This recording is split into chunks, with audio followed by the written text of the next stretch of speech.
भारताचे माजी राष्ट्रपती रामनाथ कोविंद यांनी शिर्डीमध्ये येत साईबाबांच्या समाधीचं मनोभावे दर्शन घेतलं।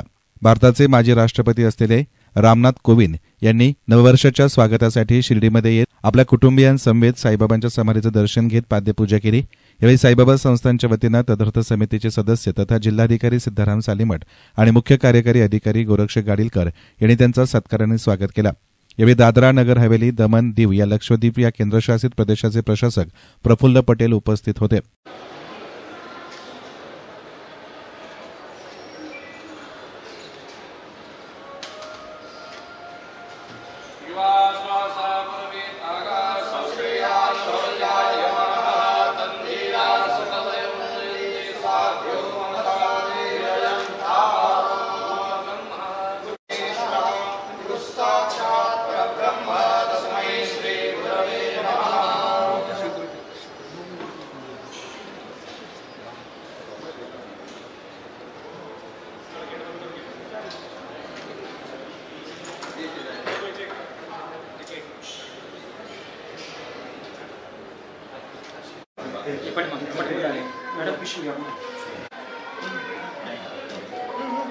माझं सौभाग्य आहे की मला नववर्षाच्या आधी साई दर्शनाची संधी मिळाली।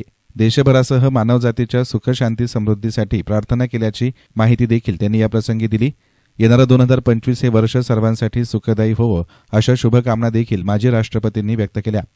मैं इसे अपना सौभाग्य मानता हूं कि नव वर्ष की ईद पर मुझे आज बाबा के दर्शन करने का अवसर मिला और मैंने यहाँ पर न केवल देशवासियों बल्कि पूरी मानवता के लिए सुख शांति और समृद्धि सबको मिले।